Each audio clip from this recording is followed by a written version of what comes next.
Hello again, everybody, and welcome back to the Pregame Network podcast. This is episode 77. My name is Dan, joined again by my bestest pal, Anthony, and we're going to be talking about video games and the news in the video games and all that and all shit. the good stuff. Oh, yeah. Sometimes bad, mostly good, but Mostly good. we Mostly balance it good. out. We have good attitudes. That's the big thing about it. we have fun here. Yes.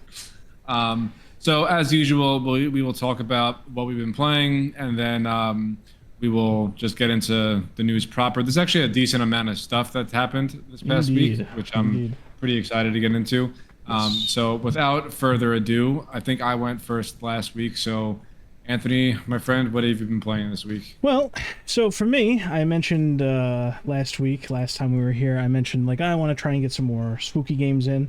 I completed a run of Silent Hill 1. Great game. Recommended to anyone who's looking to get into survival horror or that just wants to pay respects to one of the best franchises in the genre. I immediately started a playthrough of Silent Hill 3. Wouldn't be my first choice, but I had a friend of mine who was very interested to see the series, so I'm kind of showing it to him. I had a lot of good things to say about Silent Hill 1 and Silent Hill 2, as I'm sure you've heard me, lavish them with praise. Silent Hill 3. I have the unpopular opinion in saying that of the first three games, the core trilogy of games that people consider like the best of the best, I think Silent Hill 3 is probably my least favorite. Okay. This is mainly because of the story structure and the pacing. It feels very rushed, and I think based on development history, it kind of was. They wanted to take Silent Hill in a different direction after 2, and they were forced by the core Japanese audience to approach a different angle, and that's not to say the story's bad. It just reflects in the gameplay side of it. You spend a lot of time working up to just a very basic core premise, and then when you reach that particular point, 2/3 of the game are basically gone, and then it almost feels like the intro is too long for the game itself. I can't say anything without spoiling it, but basically 2/3 of the game feels like the intro, and then the last third feels like the ending, and it doesn't feel like there's a middle point almost.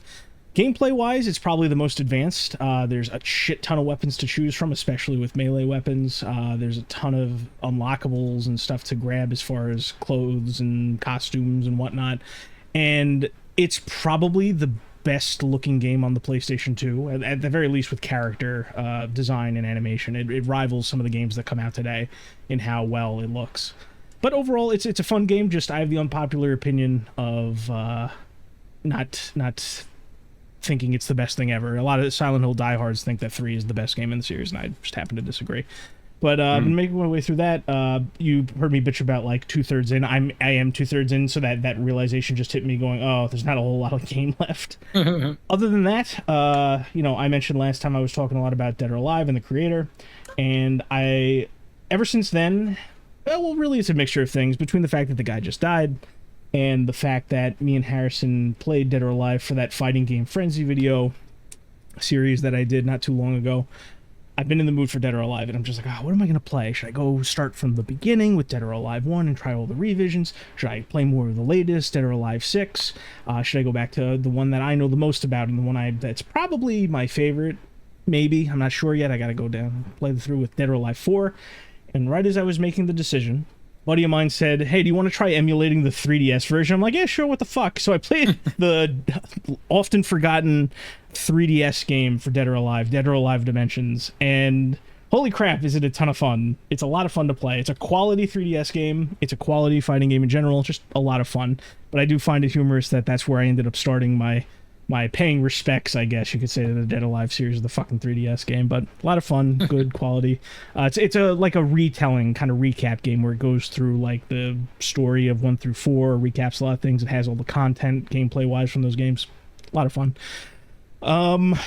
Things got weird for the channel, the Pregame Network plays, as it does. So basically there are moments where it's just me, Harrison, and Luke, right? Nick's not nowhere to be found. Everyone else is unavailable. You're typically not around every portion of the weekend, right?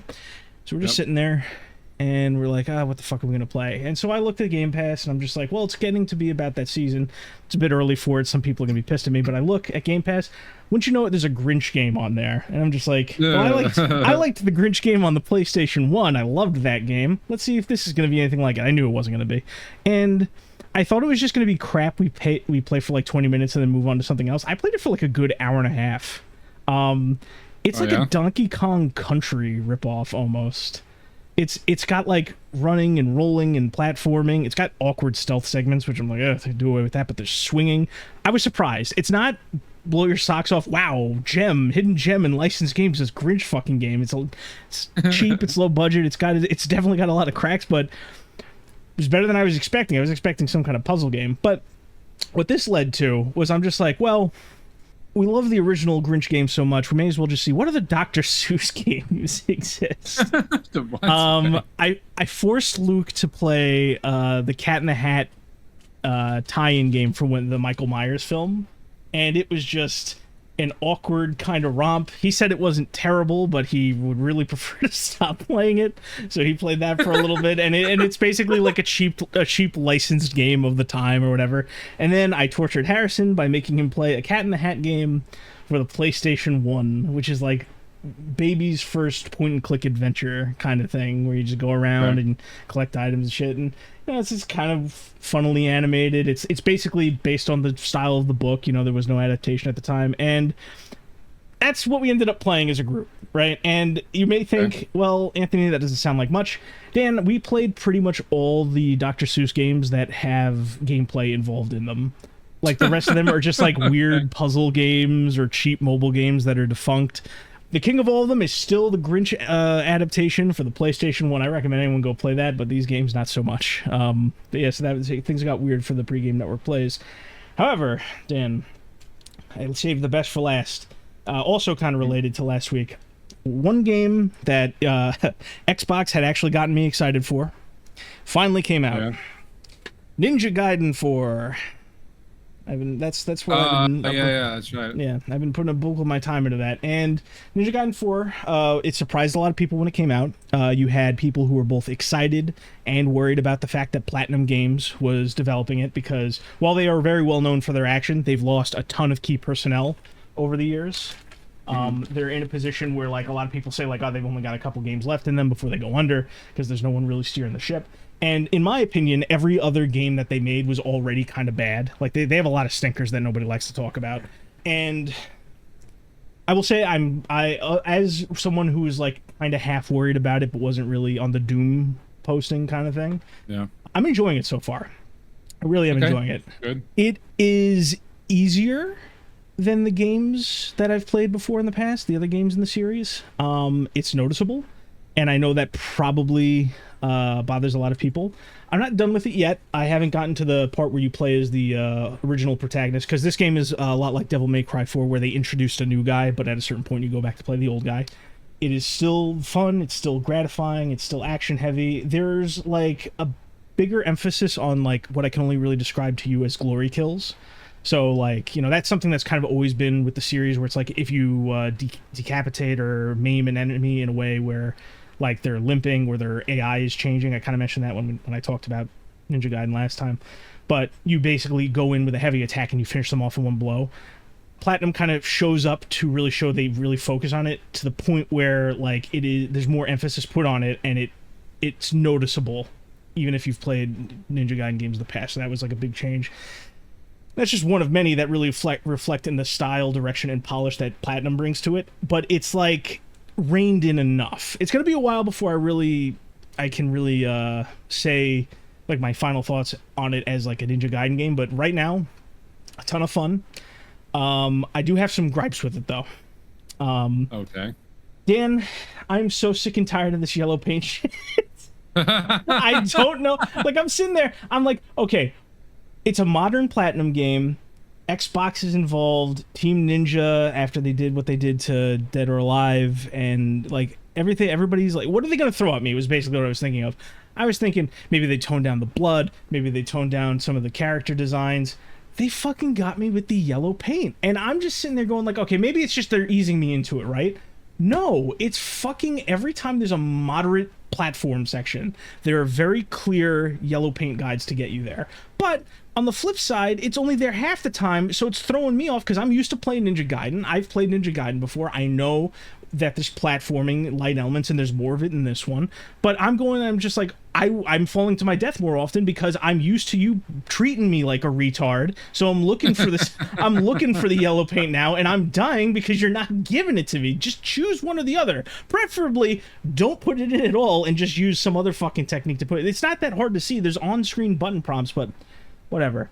The only other thing I'll say, just because, like I said, this is like a sit down and examine game because it's one of those situations where it's handed off to somebody else, is, you know, for a while I've been saying to you, it's like I need like a hardcore, like I want to fight for my fucking life action game, like heavy and all that kind of stuff. Ninja Gaiden games in general come closest, only because of only because doing damage is part of it. It's kind of weird to describe, where it's like you'll be fighting, choosing your target and holding it down, but you'll have to pay attention to the shit around you because there's no like, you know how in action movies, like people will just be standing off to the side waiting for their turn. Action games also kind of do that sometimes. Ninja Gaiden does not do that. Even this newer one that's easier. So, you know, you'll need to dodge, parry, or keep other enemies in check, and you don't do it in this free insta-kill way each time. You know, sometimes it's just doing the heavier sweeping attack or giving yourself some breathing room with an attack that moves you. Sometimes it's throwing weak projectiles to stop aerial enemies from swooping in. Overall, it's too quick to give me that feeling, but it is satisfying to play, and I am enjoying it. But that's my early impressions of it. I think I'm like halfway through the game-ish.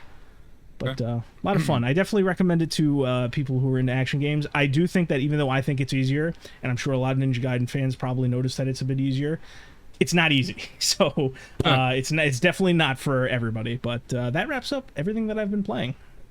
All right, cool. Yeah. Let's see. What have I been playing? Well, I mean, naturally, Battlefield. That's just been a staple of mine. Of course. As of late, probably will be for the foreseeable future. That's what it sounds like. I hopped into a game of Repo with you and the guys. Right, that was this past week. My first time playing something like that. It was rather humorous. I really enjoyed the proximity-based chat of like that's always whether or not like if like you're around a corner, you're at like a different altitude level or something. Your chat volume will change or get muffled or sound distant or whatever it is. Fucking terrifying at times. Don't get me wrong.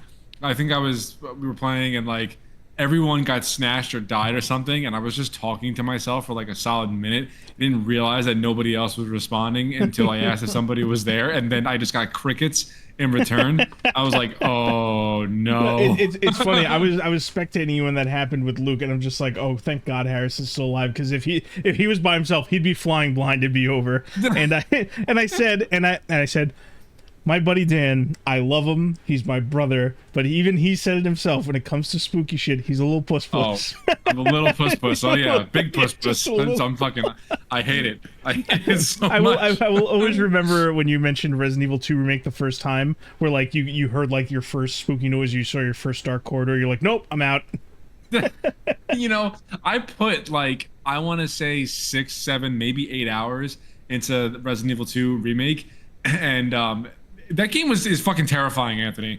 Okay, and there was I don't remember the exact moment. There was some point where I was trying to like make my way across the police station to get to whatever objective I had to get to, and I had very little ammo. Like my knife was almost completely broken. I had like one flashbang. Like I was in dire straits, right?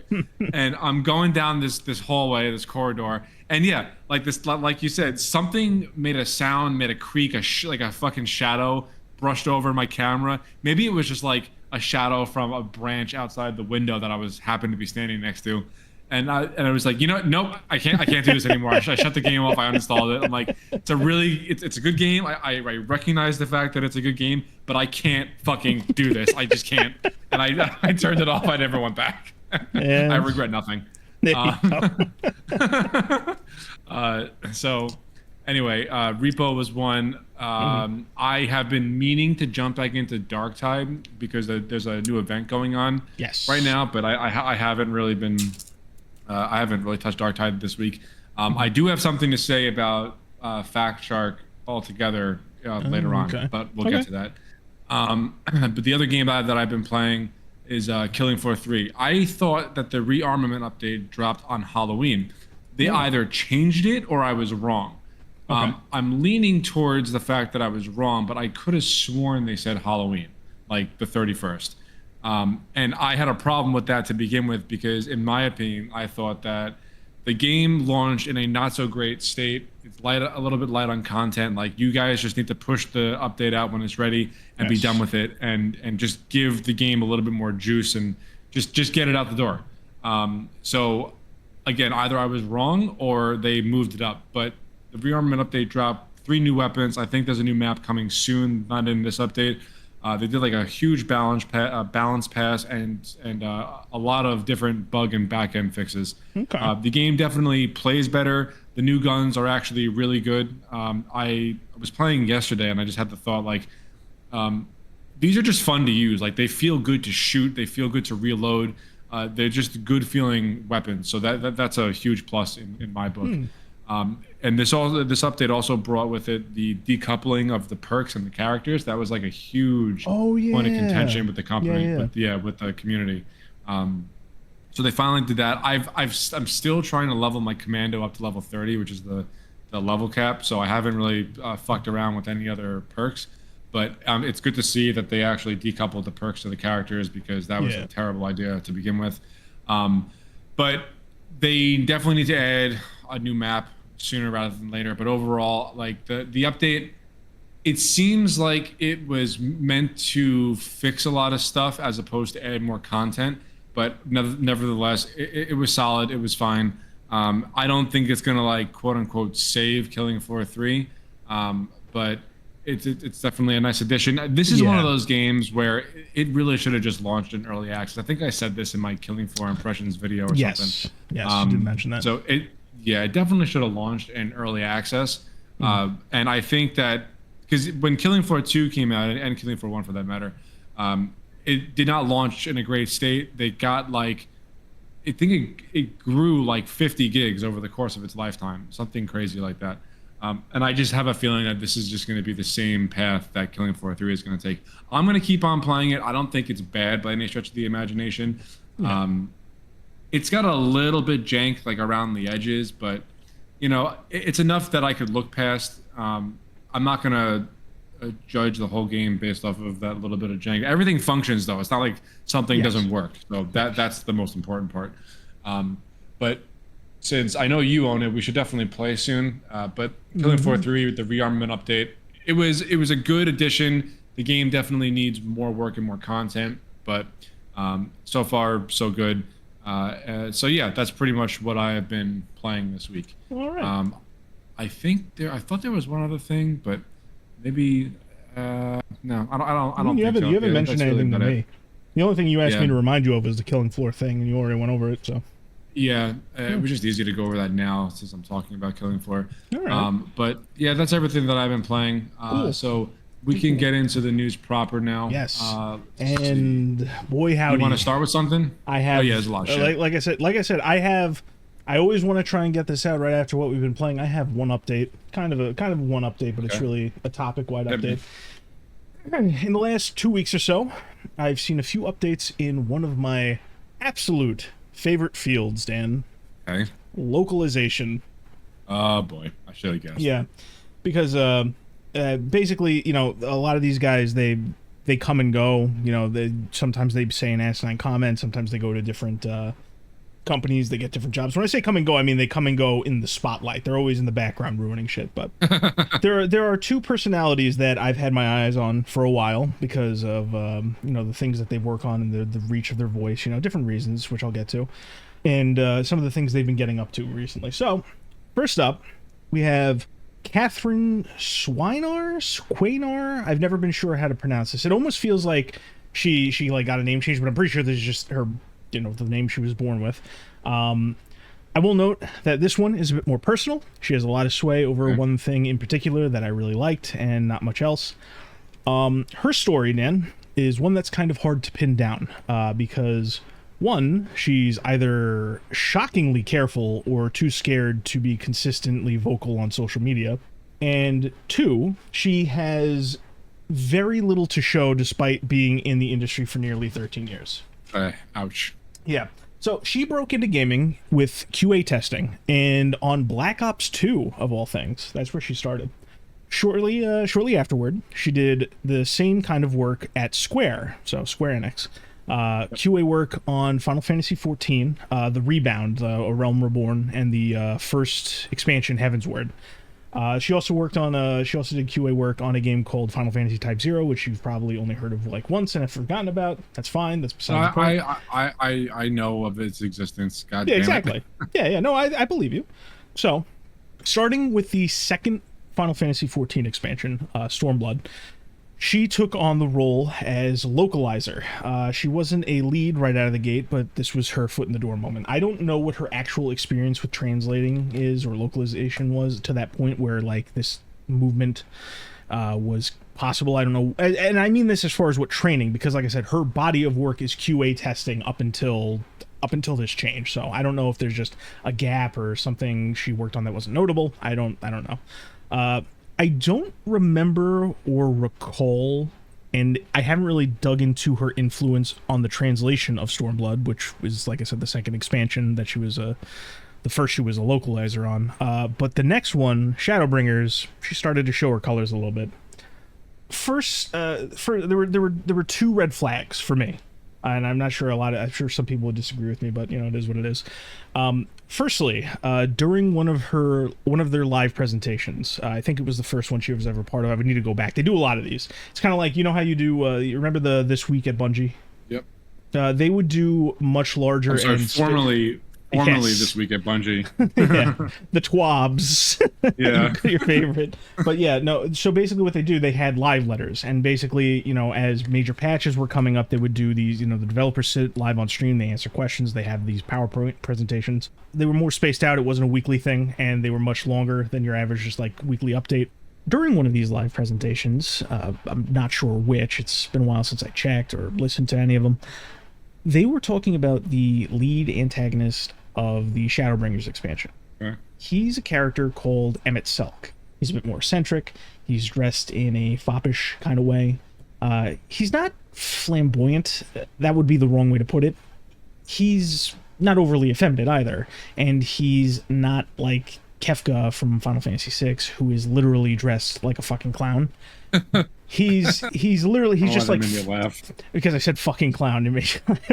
But he's got these, he's got like a flowing layered robe with frills and regalia on it, and his mannerisms and how he speaks it's like I said before, it's eccentric. Now, Kate, what she was doing at this is she was translating live for the people who actually do the work, like the writers, the artists, and one of them, I forget who it was. It was either one of the writers or it might have been the director. I think it was more likely the director or one of the designers, or the person that designed him, was describing how they came up with the decision for like the direction of his design, and she made a comparison to a term called otokonoko, which in Japanese translates to, I think it translates loosely to male daughter or something like that. And basically, the best way I can put this to you is it's slang. It's Japanese slang, essentially. And it essentially just the loosest translation you can get in English, if you had to localize the term, I'll do a little bit of localizing, is feminine man. That's the best way to put it. Now, something that only people in online spaces know, who are like into this kind of stuff, or like, the different nuances of translation, activists and activist localizers don't like that term very much. They see it as it's like an affront to the modern gender shit that's going on. And why I'm mentioning all this is she just refused to translate it on stage. I thought that was very odd, and a lot of people pointed that out. Like she just didn't translate it. She didn't acknowledge it. She just completely ignored that part of the conversation. And that means one of two things to me. Now, the cynic in me, Dan, says that she has a political, cultural lean, and she hates certain things. And that's a bad sign for a localizer, because they tend to run rampant, right? But let's take the approach where it's a nicer look at this, right? Maybe she just didn't know how to translate it, because, like I said, it is slang, right? It's a slang term. that just means she's not fit for the job and she shouldn't be on the fucking stage to begin with. Either way, it's a terrible situation. Either way, it's a terrible situation. Now, the second red flag, and it kind of cements my whole thing, is in that expansion there was a fairy race of people that you interact with for a large chunk of it. One of them comes with you for the whole event and acts as like kind of your not guide, but like steward while you're in the realm, because it's a different world. I'm not going to bore you with the details, but it's a race of fairies. How could you fuck that up, right? Well, much like there's a way. I'm guessing there's a way. Yes, and this one I actually have a rather apt comparison. Remember we talked about the Asari in Mass Effect, and how there's been this like retroactive push to make them like genderless instead of like, oh, they're an all-female race. Not hard to do, right? Yep. She, this Kate person, and she's proud of this. She's done more than a few interviews about this. Pushed and pushed and pushed until the English version referred to all these creatures as genderless, while in all other forms of the media, the raw Japanese, the different languages, keeps it all female. Now you may say, oh, that's a small thing, it's whatever. It just means that like things are once again changing arbitrarily at the whims of an activist. Now, why did I bring her up? She's one of the two people I'm highlighting, obviously. What happened with her recently? Well, as you know, Dan, things have been heating up politically for like a year, right? Things have been getting pretty heated. Really? Yeah, I know, right? I know it's I have no idea. Yeah, I know if you like close your eyes and put your head in the sand, you'll know you probably won't hear about it as much. But yeah, things have been heating up recently politically. But around the time her job went from localization to localization lead and lore consultant, that's where she sits now. That's where she's been for the last two expansions. Okay. In a shockingly smart move for somebody in her profession, she went back, locked all of her social media, and deleted a shit ton of her tweets. And because of the fact that I mentioned before, she has no real fucking history to stand on, there's like no record of a bunch of nasty shit she's said in the past. But with things heating up politically as they are now, she has gotten in the habit of retweeting and reposting, because whatever the fuck they do on Blue Sky, all this kind of stuff where she's not saying it herself, but she can no longer contain her frothing rage over the current global politics, so she's retweeting a bunch of stuff. One of which I am untethered and my rage knows no bounds. Exactly.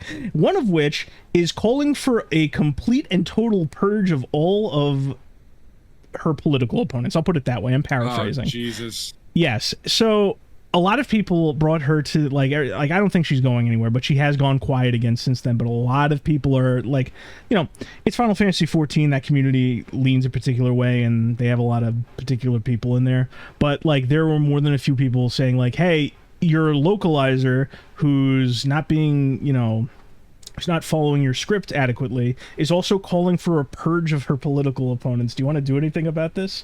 So that was the smaller of the two things I wanted to update, just because it factors in with a lot of stuff that we talked about, where these people are just really the worst people around. I think there's going to be more to come with her in the future. We'll see what happens. So we'll see what happens with her. But there is one other person I got to highlight, and then I swear to God I'll hand the mic back to you, right? There was another lady. Her name is Katrina Leonidakis, another last name that I just can't pronounce, but I will localize it and just say Leondakis. Dakis, okay. I don't know. I'll localize it for you. Yeah, Thank exactly. you. I'm basically doing her job, right? She announced that she was moving to Japan for a massive contract. She'd been hired at a Japanese company. Now, that may not mean anything to you, right? It means something to me, because I'm like, hey, Katrina here has been ruining shit for like 17 years. She started with anime and manga. She moved into TV shows. She's been doing games for a while. She also does like Amazon things in different languages, not just English and Japanese, but also like German. So she has her nasty hands over fucking everything.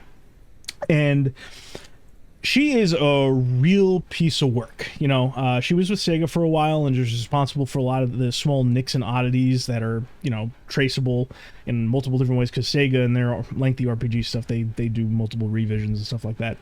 But what I really dislike about her, Dan, is that while there are people, a lot of people in that sector, who are incompetent, failed writers that are settling for that position, or they have disdain and disrespect for what they're working on, so they intentionally do a bad job, she is at different parts of her online presence and lengthy career, all of these things. Whenever there's an intentional mistranslation, she's there talking about how the people involved know their stuff or consulted the right people. The right people being, of course, not actually the right people, just people that she considers right, or is pushing whatever she thinks needs to be pushed. Whenever companies branch out to try machine translation or translation using language learning models, she would be there to shame and throw her weight around. When there are accurate translations that are attached to well-received or popular properties, she's there to talk about how there are problematic elements that should have been localized out, And in all cases, she's there to say about how mean online people like me are making something out of nothing, even though all I want is, and what everybody fucking wants, is just a one-to-one translation, right? Now, aside from running around and smudging up the work of people infinitely more talented than she will ever be, and bouncing between different social media platforms, she loves to do long-winded interviews and talks where she just really gasses herself up. I sat through one of these fucking things, and it was basically just an hour of her over-explaining the most minute details of every step of what is ultimately a very simple process. Along the way, I'll give her some credit. She calls out logistics and problems that I understand as a human being, but with basically the solutions she proposes and the purpose she serves, when you sift through all the bullshit and fluff, it's just not something that needs to be done and not something she needs to be paid for. There's a point where she plays a handful of clips from Persona 5, which I know isn't your realm, but it's a lengthy and wordy RPG. The way she introduced it was, just think of how much needs to be localized, and then it's just this flashbang of noise and text designed to make you feel like she had some integral part in the creative process, when she's really just a poor man's filter, right? There's a point where she's showing a script example from something she translated, and you have the Japanese text and what she ended up coming up with as a translation, as a localization. Okay. Next to it is the literal translation that reads just fine before all the shit she adds in there. So you can see all the small tweaks and embellishments and all the shit that she puts in there, right? Now, I'm gonna wind down here.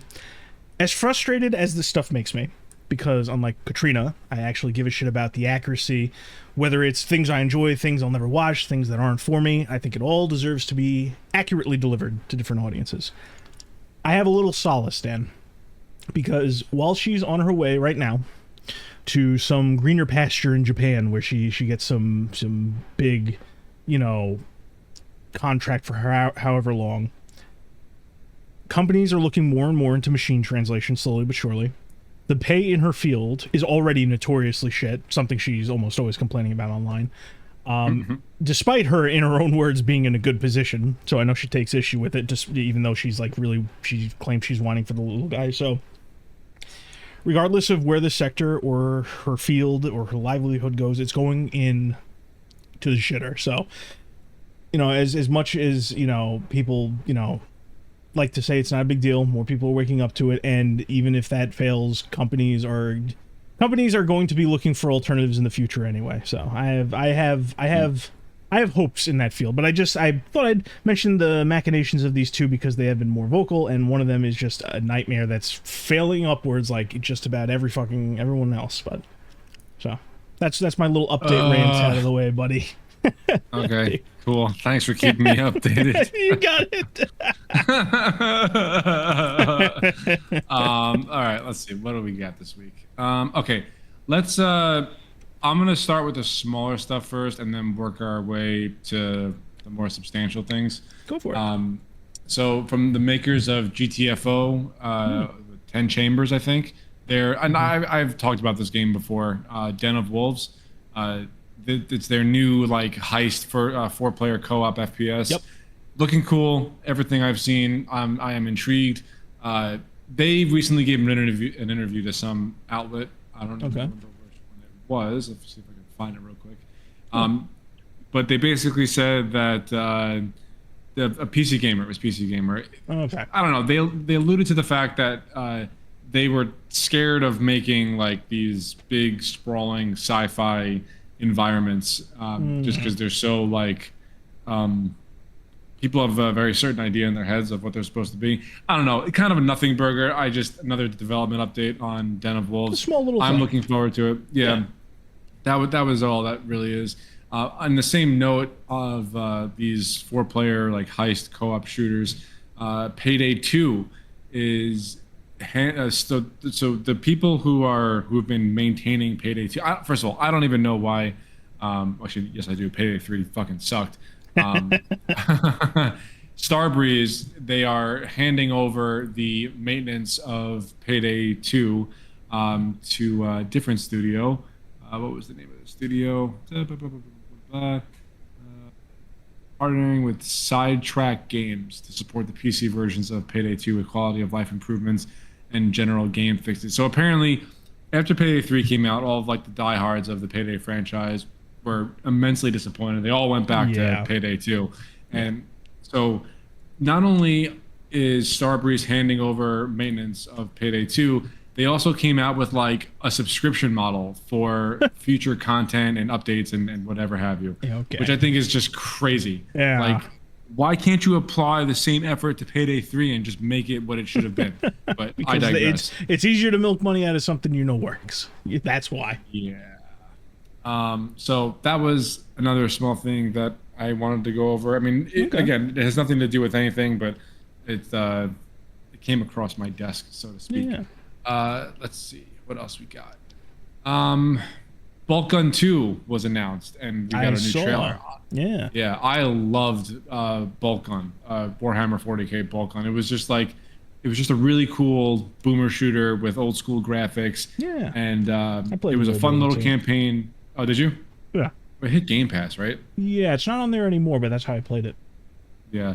And they even added an expansion or like a story expansion and a horde mode, I want to say. But I thoroughly enjoyed Bulk Gun. I thought it was great. And it has nothing to do with the fact that I fucking love Warhammer, but here we are. So yeah, Bulk Gun 2 is announced, and I'm pretty sure instead of a Space Marine, you are playing as a Sister of Battle, one of the I heard about that. Adeptus Sororitas. And actually, with the exception of the Adeptus Astartes, the Sisters of Battle are actually my second favorite faction. I actually think the whole concept I've heard good is things. really cool. I'm not going to pretend I'm super familiar with a lot of them. Which I tried to disclaimer every time we talk about Warhammer, but that is a faction that comes up a lot as one people enjoys, especially with all like the shoehorning in other areas. Why not just use the cool ones like this?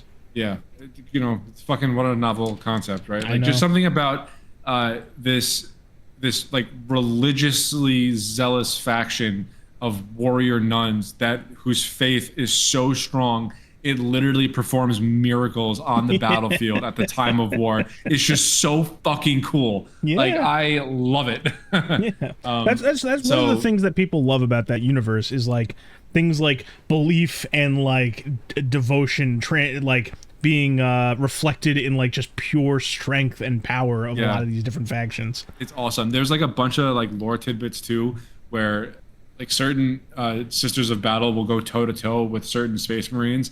And I mean, the Space Marines pretty much always end up winning, but it's just a cool, like, aside. The fact that they can be pushed near that peak is what makes a story like that cool. Yeah. So, Bulk Gun 2 is announced. I'm blanking on when it comes out. I don't have the trailer up in front of me, but I think it got a release date. I can't imagine, like, games of that scale typically don't linger in pre-release hell that long. I can't imagine it being that far off. Bulk Gun 2, it just says 2026 on Steam, so I'd imagine early. Yeah. So you play as so you could play as an Ultramarine or a Sister of Battle, so that's pretty cool. Who doesn't But they love have options? different gameplay. Yeah, the different gameplay mechanics. So looking forward to that. Actually, since I'm already on the Steam page, I'm going to add it to my wish list. Hey, look at you. Let's see. So that is pretty much the smaller stuff that I wanted to get to. If you have something small, now would be the time, because pretty much everything else after this ranges from medium to pretty substantial. Yeah, I got a pretty small thing. It's kind of humorous, but also kind of sad. Did you hear about they apparently changed Valve changed the cosmetic market and how it works in Counter-Strike? Did you hear about any of this? Yes, I meant to link this in the news chat, but I did hear about this. They lost 1.3 billion was lost. No. 123 billion.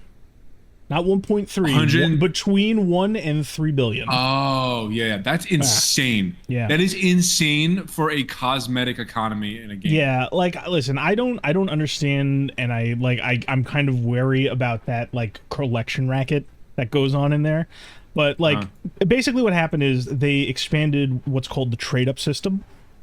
Okay. And they basically opened it so that you could trade up 5 pieces of covert gear, or covert tier gear, which is like the second highest tier, up to the high tier, which is the highest tier stuff. And it basically flipped the marketplace.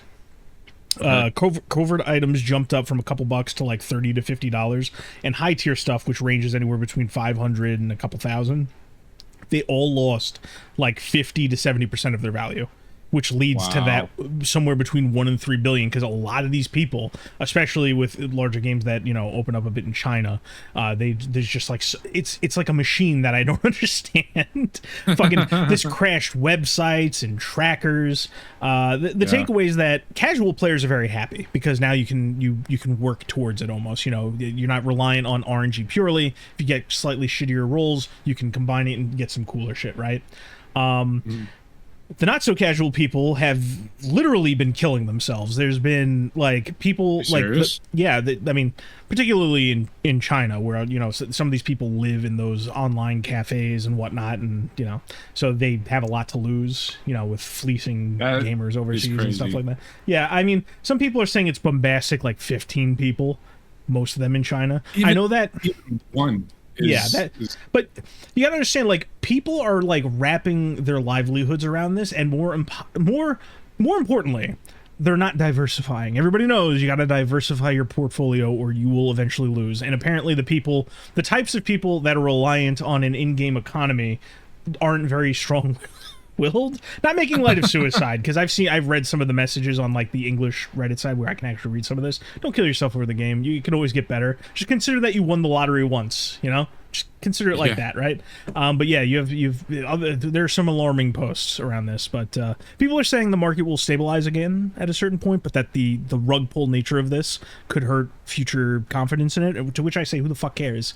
There shouldn't be this. I mean, I'm for things expanding like that, but like this whole thing seemed like a racket from top to bottom. It's always been insane to me.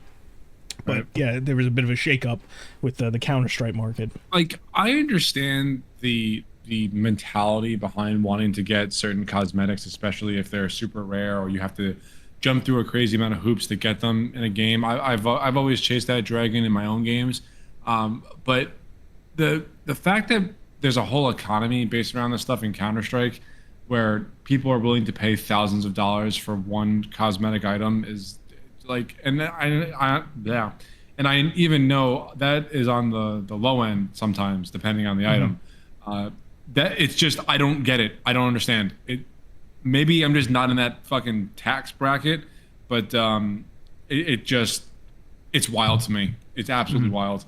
And the fact that Valve made one change on their platform, and now $1 to $3 billion is lost in this fake economy, like, that just speaks volumes for video games. It's like fucking wild. I had, like I said, I raised some hesitations with making money that way, and like the gambling aspect of it and RNG and all that stuff, and there's some shadiness, like people are comparing it to crypto. But like, if you're lucky enough to make out with in-game cosmetics, cash the fuck out. Yeah, for just real. Get the hell out of there, man. Yeah. Gosh. Crazy stuff. All right, so we're good on this one? Yeah, we're good on this one. I don't know, how much large stuff do you have? I can save some stuff for next week if need be, but... large stuff, I would probably say 2 things. All right, we'll leave with that, and we'll see whatever we have left afterwards. Okay, but yeah, you have the floor. I'm gonna get to the medium stuff for now. Go for it. Massive basically confirmed that they are in fact working on a Division 3, which I am a degree of shocked. I am. I'm laughing about it only because we basically know this because they announced it during a layoff disclaimer. Yeah. One of those layoff posts. It's God, fucking the state of this industry, man. I can't. Oh yeah. But yeah, so I guess there's enough people still playing the Division 2 that the Division 3 is a worthwhile venture. And I never like really actively disliked the Division. You know, if I'm gonna play a looter shooter, obviously I had my own. My whole thing with the Division is that, like, I think the Division 1 is a fine starting point for a franchise. Division 2 was, like, really bad. Just from playing it, like, the polish, everything. It seemed like such a huge step down from the Division 1, which is probably why the Division 1 got updates after the Division 2 came out.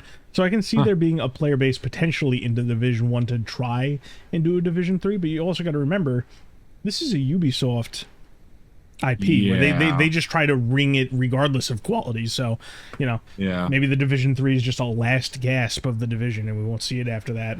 Plus, isn't there like a fourth game that's like kind of like a spin-off that also is in development? Are you talking about the Division Heartlands? No, that was an expansion to 2, wasn't it? No, that was its own standalone thing that got canceled. Fuck. I don't know. In that same massive thing, it was the Division 3 and one other thing. I can't remember what it was. I don't. I'd have to go back and look at the image. I don't even know where you posted. That was probably to the news channel. The Division Resurgence. I don't know what that is. Yeah, we have the Division 2, the Division 2 Survivors, the Division Resurgence, and the Division 3. These projects continue with strength, focus, and ambition, and we look forward to sharing more in the future. Okay, so whatever the fuck a Resurgence is, I don't know what that is. I don't know what that is either. But yeah, so the Division 3 is going to come out eventually. I'm mildly shocked. I guess again we'll see what happens, because in my eyes the Division 2 was way too similar to the Division 1. I just remember the Division 2 as being, you know, different setting, but like everything just seemed worse. The polish and everything was just not there. Yeah. Anyway, so that is a thing that happened. I'm gonna get into some Fat Shark stuff right now. They just put out a 10 years of Tide anniversary trailer yesterday, I believe. Yeah, so between Vermintide 1, 2, and now Dark Tide, it's been 10 years of Tide games. So Fat Shark has been honestly crushing it with the Tide games. Not at first upon like first launch, but like they've released it, and again, like, it's another example of should have come out in early access, but they don't. Vermintide 2 has a massive cult following. Dark Tide has a following all of its own, and during this trailer, it was a bunch of statistics of like the most used ranged and melee weapons, the deadliest enemies per game, the best classes per game, like that kind of stuff. And then at the end, they showed like a crude style roadmap with 6 different items, and one of them was a new class for Dark Tide, being revealed 6 months after the last one came, which is just nobody was expecting that. Like everybody in the Dark Tide community was like, "What the fuck? Like this is awesome. This is great." We don't really know what it is supposed to be. I had no idea that the Arbites class was gonna like.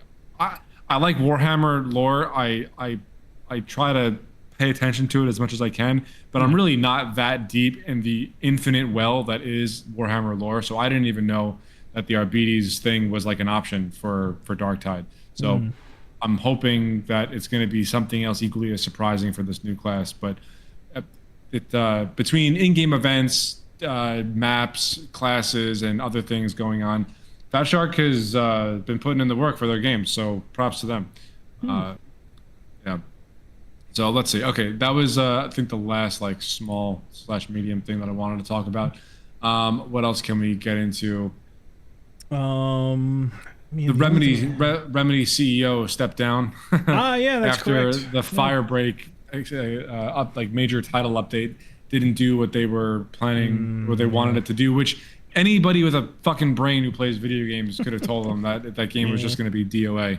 I'm not really going to spend that much time on this, but the only thing I have to say is a lot of people have stepped forward and basically said, like, throughout QA testing, a lot of people raised alarms about like, hey, this doesn't feel like it's necessarily for everybody, and they just kind of like waved off the complainers and even attributed some of their complaints to like, again, they dive headfirst into cultural shit. They thought it was just like mean-spirited online gamers, and like the people they hired were not like telling them the truth or something. Which is weird because I don't see anything cultural in Firebreak to get mad about. It just seems like a bland shooter, but apparently that's what the higher ups were saying to anybody who had complaints pre-release. That's how you end up with this, I guess. I don't know. Yeah, I don't know. Firebreak was never gonna be what they wanted it to be. So, I mean, I don't know. I don't think Remedy's gonna fold or anything like that. Firebreak will definitely, yeah, be on life support for the immediate future, then to inevitably be canceled. That game was gonna shut down. Yeah, I do think there's a certain level of I do think this hurts Remedy a little bit, just because I think it hurts their ego, just because I think they felt themselves to be like a rock star kind of company where they could do no wrong and shit gold, and I think this is like a little bit of a humbling experience. Not that it was a AAA failure or anything like that, but I do think that their ego was bruised just a little bit. Yeah, I would definitely agree with that. So that's a thing that happened as a shock to absolutely nobody. We'll see how long Firebreak lasts until they pull it. Okay, so let's see. What do I want to get into first here? Okay, I had a topic that I kind of wanted to bounce off you or discuss a little bit, and this is Arc Raiders versus basically Marathon at this point. Now, we don't have any concrete release date for Marathon, but Arc Raiders is coming out in like a week. So my thought that I had, and I put this in the news channel, I think, was I think Bungie is in serious trouble, contingent upon two things happening. I think it was two things. I wrote it down. Two things happening. Okay, so the first is so Destiny 2 is getting their Renegades expansion in December, I think. We're like a month and a half away as it stands now. The first thing that is going to happen, or that needs to happen for Bungie to implode at this point, is Renegades performs the same as Edge of Fate did, which is not good at all. It's gonna have to flop, which is not a far cry from actually happening. Number two is Marathon comes out and also face plants, which I think is far more likely to happen than Renegades shitting the bed when it comes out. I think those two things in conjunction will cause the inevitable closure of Bungie, or at the very least, Sony fully absorbing them into a first-party studio and completely having utter creative control. And just the fact that Arc Raiders had its server slam last week, and everybody is ranting and raving about it, about how good it is. And I mean, I can go down the list, but the point being is that Arc Raiders is being received extremely well right now, which only makes the mountain that Marathon needs to climb that much more steep. And I don't see a way that they're going to pull a 180 on Marathon. Everyone absolutely fucking hated it when they showed it off. They got caught in this plagiarism scandal that wasn't even the first, second, or third time that it happened at Bungie. And Destiny 2 has been hemorrhaging players ever since Edge of Fate came out. So I think that both Renegades flopping and Marathon flopping sounds severe, but I think it's far closer to reality than Bungie is willing to admit right now. And if that happens, I think that they are in serious trouble of like Sony bigwigs going in there and just gutting the entire studio. So I wanted to just get that out, but what are your thoughts on that hypothesis? I mean, that seems rather accurate. I mean, that's really all they have, and if both fail, I mean, what are they gonna do? Yeah. So I don't know, man. I'm not gonna spend much more time on this either, because I do bring this up more often than I probably should. No, but I get it. I get it. It's you're eyeing it up. Yeah. Okay. So big thing number one that I want to talk about, and then I'll move to big item number two. The Battlefield 6 Season 1 reveal / skin controversy thing going on right now. So DICE promised up and down when they were in their marketing phase of Battlefield 6 that they were going to keep all the skins grounded. It was going to be like milsim, realistic, gritty, blah, blah, blah. They just had their reveal event / like stream event for all the big streamers and everything for Season 1 of Battlefield 6. And in the stream event, we got like a real firsthand look at what the overall tone for the skins are going to be in this game. And dude, they are fucking playing a dangerous game. They are riding the line. So this is kind of twofold, because one, I think they are playing it real loosey-goosey with the skins and the cosmetics. However, I think the game itself in its bones is so much fun and such a return to form for the Battlefield franchise. I almost think that it's not even going to fucking matter. I think they'll face their fair share of like keyboard lashings online, but I don't think anything will come of it. Yeah. I mean, my whole take is when I look at the skins, right? It's Right. like it feels like there was an active fight between multiple people, like almost like a fucking Mario Party minigame where like you're trying to put more things on your side compared to somebody else, and like it was just a bunch of people grabbing different elements from different costume ideas, and like, no, I want some of this, and then somebody, while they go to finish the next thought or idea they had, somebody else rips it out and replaces it with something else. It just feels like a smorgasbord, because like, Yeah. I look at this, it just feels confused. It feels like there was some kind of tug of war between people who wanted to focus more on, you know, what everybody wants from it, and trying to lean into the more bombastic stuff that everybody's been about for a long time, right? That everybody's burnt out on. And like, it just looks confused to me. Like, I don't know why there are vibrant blues and a couple oranges in there. Those don't, I'm not even talking from like, oh, it's too vibrant, it's too colorful. I'm saying like the design you attached it to is a very confused one. It's almost like there's, I was talking to you and Joe about this. You may have noticed like one of them is like full dark clad, and they were kind of trying to do like almost like a Punisher ghost kind of thing with like skulls and white streaks on it. But then he's not wearing gloves, and it's just like a flesh color at the end of the gloves. And I'm just like, did the gloves like push it a step too far? Like, what happened here? It's just, some of them looked fine, inoffensive. Some of them looked like they stood out or had like one element that was just like just completely egregiously wrong, and it's almost like they're just like, well, people would accept the craziness if we just wrap it up in 90% normal, and it just looks weird to me, you know? Yeah. I completely agree. That being said, and I hesitate to say this, I think they're they're like on the line.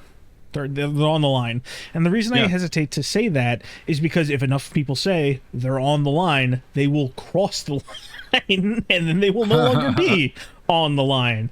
So this is almost about what I expected, though. I pretty much, my thought process is that almost early on, whether it was right away or like the second season, fifth season, whatever, they were going to start nudging in that direction. We just have to see where they hold, how far they go. But yeah, but the only thing that'll actually make a tangible difference is if people don't buy them. No, I agree. And I mean, Battlefield 6 has blown up to the point where even if like 25% of the players purchase, I don't know, 1 or 2 skins or something, like that could be the determining factor of how far they want to push past that line. And I mean, I saw the majority of leaked skins this past week, and some of them look totally fine to me. Like I would apply it to my character. I would wear it. I have no problem with them. Others, like you said, they just look like they don't know what they want to be. And the bright and vibrant colors, they just look fucking ridiculous. Yeah. And they just don't fit in a Battlefield game. So, and that being said, I don't think that there is like an insufficient source of inspiration for like cool milsim skins that they can add into the game. I think that stuff is definitely there, and they could definitely do things on the same level as like you mentioned before, Ghost from Modern Warfare. You know, that isn't that crazy, right? It still looks really cool, and everyone liked to be Ghost. I don't see why they can't do things in that vein as opposed to all these crazy colors that they got going on. It's because the what people demanded was a return to normalcy in a very pure form. Like that, like even like the places where like you're a little bit more comfortable, or you and me both say like, oh, there's like you could pluck a handful from this pack, and it kind of it's in line. Me and you, we had a whole conversation with Joe about it. It's already too far gone for him. He wanted the purest of the pure, and I'm not here to argue. But I was trying to cut you off before you said that. I was saying I'm not here to argue how possible it was, the potential it was. I'm temperature checking in the different areas. You've already gone too far, the people who want the purest of the pure. I think that some people exaggerate a little bit as how far it's gone. I don't think we're quite there yet. It's basically in the realm of what games of that nature were already leaning into when Battlefield 3 and Battlefield 4 and Call of Duty 4 and Modern Warfare 2 were around. Like, that's where they are. They're on the other side, the fringer side of the designs that were in that era. Sure, Battlefield didn't go all the way into that, and that's why there are people who are very miffed that it's not as pure as possible. I just think that, the option should have been that, like, you should have leaned into that first. As a side thing, I'm still not entirely clear. Is it like full on skins? Do you have any customization over this at all? Do you pick and choose, or is it just what you see is what you get as far as the skins go? It's just different choices of it's what you see is what you get. Like, you can pick option A, B, or C. Like that's it. There's no customization as far as like chest rig. You can't mix and match and stuff like that. Okay. Yeah, no. Okay, yeah. So that makes it even worse. As far as I'm concerned, like, I don't know, like I just think that's a bad customization system to look at from the get-go, but that's just going to make things worse. I don't know. You run that risk of just making it not visually coherent, I think. So off to a bad start as far as the cosmetics go. I think it was another one of weapon. Well, go ahead. Yeah, no, finish. No, I was gonna say, we talk about this kind of thing all the time. You tried to please everybody, and you please very few people, and with what is I can best describe as a mess, Yeah, and the one new weapon that they showed off for season 1 was this new sniper, and the skin that was on it. It was right on the fucking line of being a little bit too ridiculous, even though all of the attachments that were on this gun, like, I've seen equally as crazy things in the real world, like I'm on YouTube a lot, so like I see, because of what I watch on YouTube with gaming, like all these like Delta Force and SEAL Team 6 guys pop up on my feed. Mm-hmm. So I watch a lot of that stuff too, and the weapons that they use in these videos, like they look like they're from the future. So like I know that kind of military hardware exists and is out there. So I feel like they're kind of using that logic a little bit to put it into the game. But like the actual skin, like the camouflage that was on the gun, it looked very like dangerously close to what you would find in a COD Mastery skin. And then like there's a decal on the side that says 1 shot, 1 kill. Like it's right on the fucking line. It's right there. Mm-hmm. And they're just waiting for a strong breeze to push it over for whatever reason. So it just, I don't know, man. They're playing a dangerous game, but again, I don't think anything is really going to shift. I think the game is fun enough at its core that even if they add in these ridiculous skins, I don't think it's going to do much of any. I don't think the community is going to do much of anything to force DICE to right that ship. So yeah, that's where we are. So yeah, I mean, I hope it doesn't get too crazy past where it already is. But we will just have to wait and see. I guess once the season 1 battle pass actually releases on Tuesday, I think we'll have a much better idea of the overall tone that they're going for, because there's going to be like weapon charms in there. There's going to be stickers and all that shit that we see in every modern military shooter now. But the real sticking point is going to be the character skins and the overall weapon skins. So yeah, that is in fact a thing.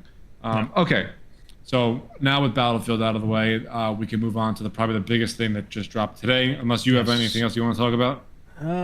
Nothing that's going to fit in here. Okay, so Microsoft, or I guess Xbox, they released a bunch of different Halo news today. Yes. One of them was the possibility of a live service Halo game, which That was infinite. I really don't like. I'm just gonna just put it right there. That was basically infinite. You couldn't handle it during infinite. I don't trust that. That's dead in the water for me. Yeah, actually, what I was gonna say was I feel like if done right, it could be a cool thing. But good. Now that they tried it. Now that now that you said what you did, I am totally with you on that. Like, you're ill-equipped. I need to make it clear. I would love Halo to be good again. I'm laughing because you tried it. It didn't work. You morons. You so I laugh at that imbeciles. One. Yeah. So you can go ahead and lead to the next card because that's fucking done. All right. Yeah. Okay. So the big thing that really happened today was the announcement of Halo campaign Evolved. So it's a complete ground up remake of Halo Combat Evolved, made in Unreal Engine 5, and there are some interesting design choices here that I would like to go over. So number one, there is sprinting in the game now. First thing I noticed, and I fucking hate it. Continue. I will get to that. Yes. Number two, health regeneration is a thing. There is no longer health pickups around the map that you can go and grab, and if you're about to die. What was the other one? Number three, zoom on weapons is coming to Combat Evolved. Number four, it is not a one-to-one recreation of the original game. They have clearly taken some creative liberties, at least as far as the environment goes, to how you play. Number five, or did I say five already, or was it just on four? I think you were just on 4, so the 5 is good. Okay. All right. So number 5, the performance itself does not seem stellar, and that is a fucking problem. Yeah, that is a fucking problem for a game that's like 25 years old. And I know it's a new technology and engine and all this shit, but I'm sorry. Don't give them that, because we talked about it when they switched to Unreal. I'm just like, that just means you don't have the talent to handle your own engine. I don't have much faith in the move to Unreal at all, What was the other one? There was one other thing that didn't sit right with me. It's escaping me. I'll remember it. Okay, so that's 5 pretty big things, all right? I mean, I know in today's modern era, like sprinting and weapon zoom don't really seem like that big of a deal, but in the context of Halo, like, that's a pretty big fucking deal. That is core pillars of the Halo experience. And I mean, you didn't do it with fucking Halo 2, you didn't do it with Halo 3. Why are you doing it with the remake of Halo 1? It doesn't make any sense. It's so stupid. It's so stupid. Yeah. I mean, there's a little bit of leniency you can have by saying, oh, well, the Anniversary Edition exists, so if you want the one-to-one, you can go play that. And I do always encourage remakes. One of the things you can do is you can kind of bring back standardized, like later evolutions. You can kind of backport them when you're doing a remake if you want to try something. But one, it's not the people who made Combat Evolved in the first place, so that's already a strike for me. 2, the things you are backporting are things that are still argued about today in the Halo formula, so that's a second strike for me. And the third is that it just the execution doesn't look all that great. Yeah, another notch in the blunders of Xbox right now. So I mean, sure, it's pretty to look at and everything, but does it feel like Halo? I mean, I obviously haven't played it, but I'm going to say no if there's weapon zoom and sprinting. Yeah, those two right off the bat, I'm like, why? Why do we do this? Yeah. It's just they're changing shit for the sake of changing shit, and it's unnecessary. This is one of the few times where I am in complete agreement with you as far as like the topic of remakes go. Yeah. Like, I love Halo. You know I love Halo, Anthony. Yep. But we both grew up on the original trilogy. But I'm sorry, like, you're just taking creative liberties for the fucking sake of it, with basically no respect to the original players, who are like, we're the ones that are going to go back and play this. Like, it's not going to be the 10, 15-year-olds that are too busy on COD and Fortnite. It's just not. The people you're trying to entice with the zoom in and the sprinting aren't going to play. It's arguable. Like, one of the biggest thing is that it's going to PlayStation. You know, that was the next thing. There you go. There's the other thing. The one thing I just want to say is I immediately think of that friend of ours, diehard PlayStation girl. She's not going to touch yeah. Halo no matter what fucking platform not with it's a on. 10-foot pole. Nope, not happening. Not happening the slightest. And there are thousands and thousands of people out there that want nothing to do with it, especially when the brand is arguably at its lowest point. Yeah, just the overall package of this, like at first glance, as a diehard Halo fan, and don't get me wrong, I actually really enjoyed Halo Infinite. I don't know if I would go as far as to say I loved it, but it was the closest thing to that like original Halo 3 multiplayer feel that we've gotten since Halo 3. So I'm on board enough with the new direction they're taking Halo, but when you're gonna remake like the iconic Halo Combat Evolved like I'm fine if you do it in a new engine, but like why isn't the performance rock fucking solid? Why are you adding zoom? Why are you adding sprinting? Why are you taking away the health packs? Why is all this shit happening? It's because they're just trying to make it to shoehorn it in to the modern gaming culture, and it doesn't need to be that. This game is like 25 years old. You don't. So you mentioned that we're big fans of Halo. I would say that we're both fans of it. I would say you go a bit further than me as far as that's concerned. I love Halo 3. My respect to Halo 2. I'm actually a big fan of Combat Evolved's multiplayer and the original game in general, but I wouldn't call myself like I can pick apart games like Dead Rising and Resident Evil and Mass Effect because I know those games backwards and front. I'm not as big into Halo that direction. So I contacted a good friend of mine who is the big Halo guy I know that noticed a lot of things right off the bat. And I'm just going to list off a couple things that he noticed as one of the bigger Halo guys I know. Anybody I know? Or no, you do not know this man, but he's a dedicated Halo fella. He's also the guy that wrote in that one time when you said something about Doom. And he said that. Oh shit! Really? Yes, it's the same guy. So I asked him just like, first impressions. Go, give me the bullet points. And this is what he had to say: sounds are meh. Redesigns are either really cool or really shit. The lighting looks okay, but it's too dark. Probably an overcorrection from the Anniversary Edition. Plasma's too dim. The Sword and Jackal shields are basically invisible. Pop-in is really noticeable. The reflectiveness looks good. The assault rifle being 32 rounds is bad for the Combat Evolved sandbox, and it fucks with the CQC. UI and HUD placement of everything is baffling. I hate sprint.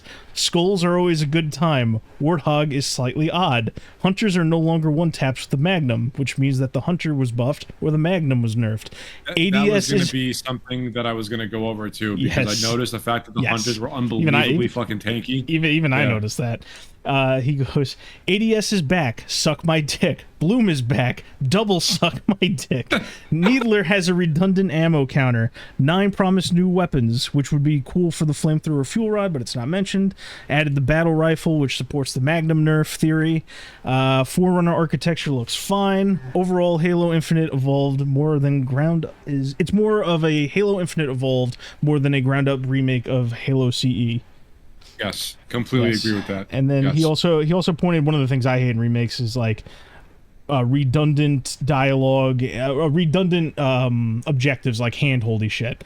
Like like one of the things I hate is like in the Dead Rising Deluxe Remaster, when you go into the mall for the first time, you're supposed to have no objective whatsoever, but then they added a welcome to hell, go to this point, like overly explanatory things. He then goes on to talk about different voice acting for some areas and the topography of different levels being different. So right off the bat, the big Halo guys are noticing a few things that they don't like about it. Some of the people that were at the Halo World Championships where this was announced said it seemed like a very tone-deaf thing. What I had noticed is, just from looking at the initial reception of some of this stuff, is my first takeaway is that it feels very similar to Gears Reloaded and the early Forza port before they announced Forza Horizon.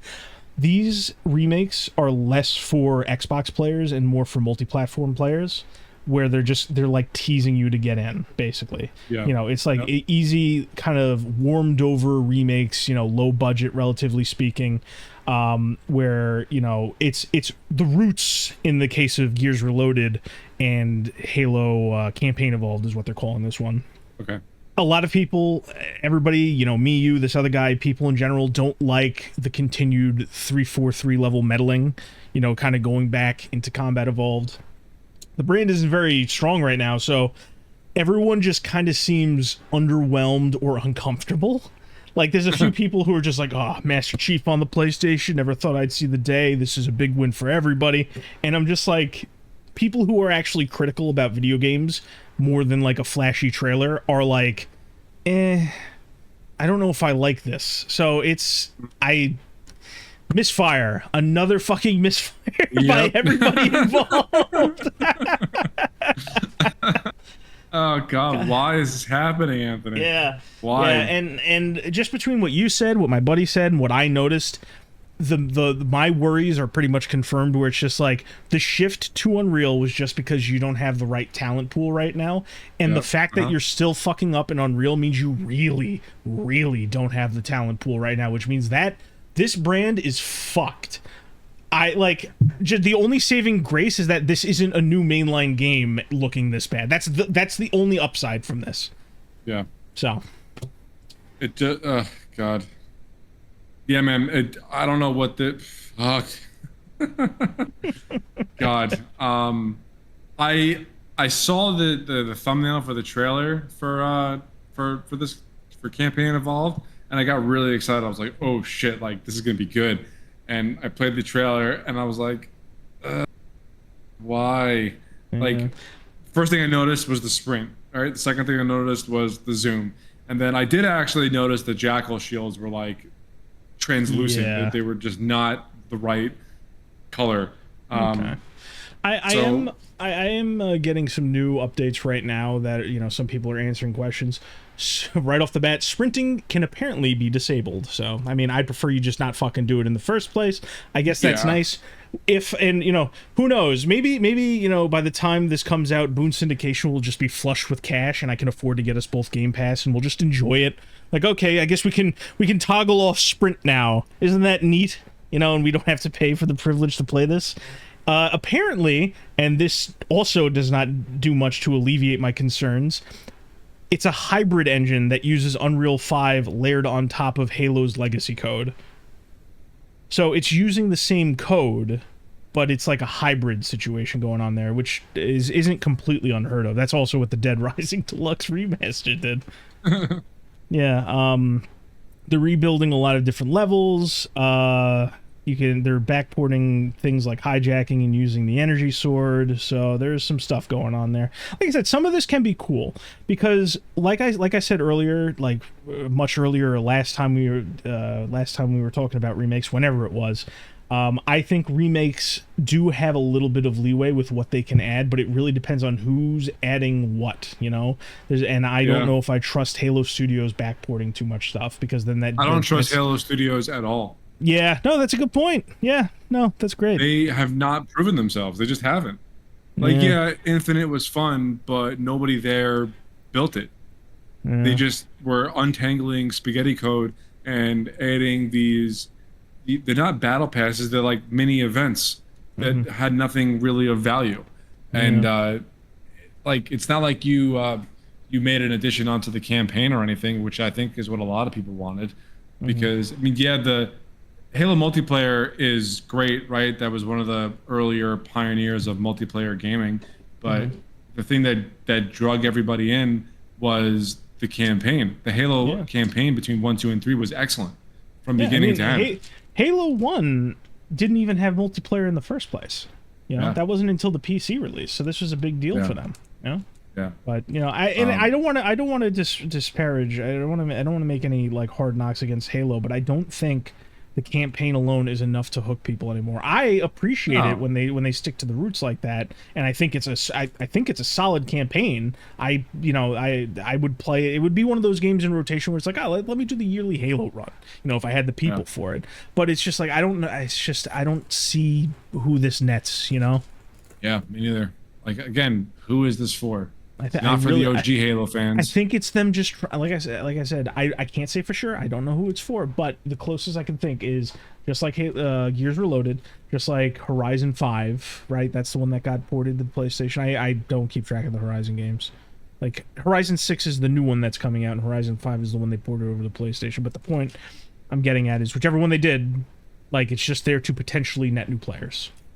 Yeah. Through multi-platform, and that's really it. But it's still one of those products that's just not for anybody. Yeah, man. Fuck, I don't know. This is just... Maybe they'll prove us wrong, but I'm not confident. I'm not confident. Hopefully. Yeah. But that was the big thing that I wanted to talk about. I have like 2 other things, but we could save it for next recording. Next week, I don't really want to get too deep into another topic. I don't really have the time for that. Yeah, that's fine. Yeah, so Halo, stop doing this. I'm telling you, man, the live action, not live action, the live service thing sent me, man. That's just, what a joke. What a fucking joke. Infinite was your live service thing. I know you like to forget it, but the whole point is it was supposed to be a platform for content, and you just couldn't do it. Jesus Christ. Remember when like Joe Staten was going on YouTube like every other month to say, yeah, we have to cut this feature. Yeah, we have to cut that feature. We're really sorry. Yeah, we have to cut this. Like it was often that he had to go out and do that. It was rough to watch, honestly. Oh yeah. And all this just reminds me, it's like everybody loves to bring this quote around whenever something bad with Halo happens. Phil Spencer famously said, "If we lose our way with Halo, we lose our way with Xbox." God. And now Phil Spencer is... It culminates with a crappy looking remake going to PlayStation. Jesus. Just like the prophecy foretold. Yep. My God. Oh, God. All right. Well, that's about as good a spot as any to wrap it up. Unless you got something else. Nothing small. We'll save it for next week. All right. That's fair. Well, if you're still listening this far, thank you very much for listening. This was episode 77 of the Pregame Network podcast. And Anthony and I will be back next week to talk about more shit that goes wrong in gaming and roast everybody. So, anywho, thank you for watching, and we'll catch everyone in the next one. Bye. Bye.